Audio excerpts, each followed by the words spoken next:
Hello, everyone. Thanks for logging on to CBSColorado.com. Time now for a few extra minutes with John Mitchell. And if you were watching Monday Live, we just finished off this great locker room celebration in Montreal. And you, as a coach, speaking on kind of how significant that was.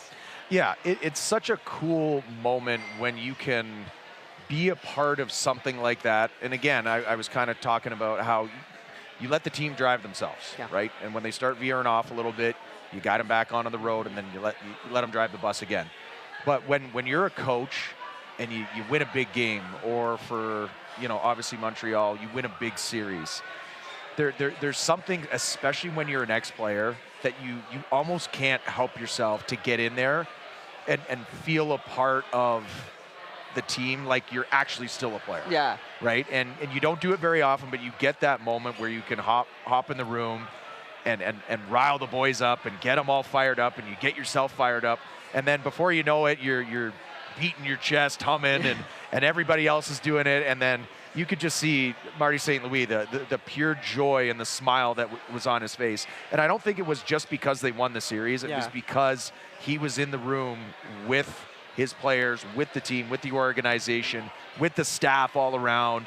Everybody's looking at you, and you get to say your piece, and then you get to fire the guys up. It's such a cool feeling, and that's as close as a coach you can get back to feeling like a player and feeling in the game. So every once in a while, you got to let loose, and you got to enjoy it. That's so special, especially to hear it from that perspective. That's really, really cool. When you talk about something you mentioned there is player-led teams. And when I look at the Avs, and especially with Gabe as the captain, I mean, that's kind of a significant piece when you look at kind of Bednar and this team.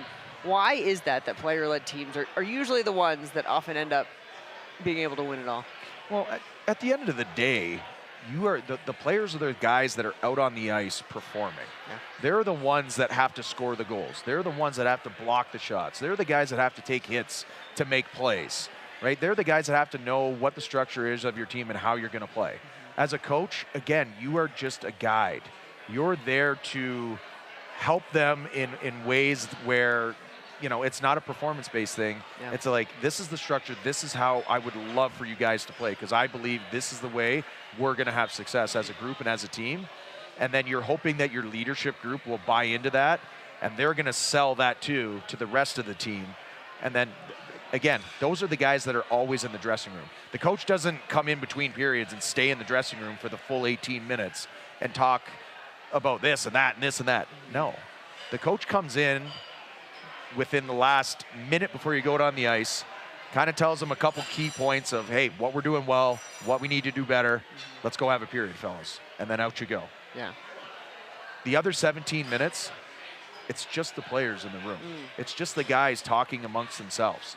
So if you really think about it, the amount of time the coach is actually in the dressing room in between periods is minimal. And that's all year long, right? Unless the team's really struggling, then you're maybe coming in and putting video on the board in between periods, being like, listen, what we thought was going to work this game isn't working. We got to change things up, right? And then as a coach, you change personnel, you change lines, you do what you need to do to kind of mix things up to get a spark or whatever the case may be, right? So it's fun when you can get a group and you can get a team that does things kind of on their own, and the leaders kind of take the horns by the bull, or am I saying that right? Bull by the horns? Bull by the horns, yes. And then they go with it. Either way, yeah. You get the horns. So, yeah, you grab the horns, you're on the bull, whatever it is. So that's what you want out of your players. That's what you want out of a team. You don't want a coach, and I don't think there's coaches, maybe there were coaches like this way back in the day, but I think that's changed now, where a lot of teams are player-led. Yeah. Right? And like you said, those are the teams that do the best. Is the teams that have that culture of they're a super tight-knit group. All of the guys, all at the same time. They're all rowing the boat in the same direction, pulling the rope in the same direction. Whatever analogy you want to use. Yeah. Those are the teams that go far. Those are the teams that have opportunities to win championships. I love it. So we're talking about winning a championship. This series feels like it's going to be wild. No pun intended. Pun intended. In your mind, what do the Avs need to do to close this out in however many games, but take a stranglehold and win this series?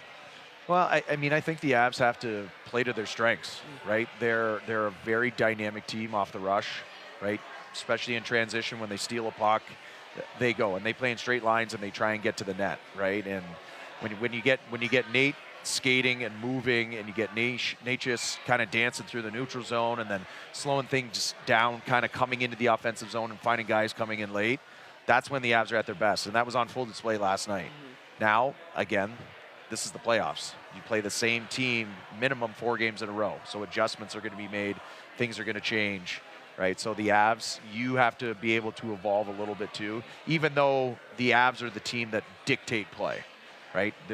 Something's going to happen, something's going to change where, all right, like what we're doing isn't necessarily working, right? Sometimes they might build a wall or whatever, and okay, we have to chip a puck in behind and just go and get it in forecheck. The Avs are fully capable of doing that, and they understand that, and they understand that this is playoff hockey, and it's not game 20 of the regular season where it's just run and gun, you don't really care. I shouldn't say don't care, but hey, I turned the puck over, whatever, big deal. Yeah. Right? Each game, each shift, each period just bears that much more weight the deeper you go into a series and the deeper you go into playoffs. I love it. All right. Well, so much to digest. Johnny Mitchell, thank you so much for taking the time tonight. You can catch him tomorrow on the pregame show before the game on Altitude. That's correct. Hour and a half before the game. And thank you for joining us. Hope to catch up with you again as this playoff's going to go on. Of course, yeah. I foresee a fairly long playoff run for the Colorado Avalanche. Yeah, yes. we'll be around till June. All right, Johnny, love thank you it. so much. We appreciate you. My pleasure. Guys, thanks for joining us. We'll see you next time.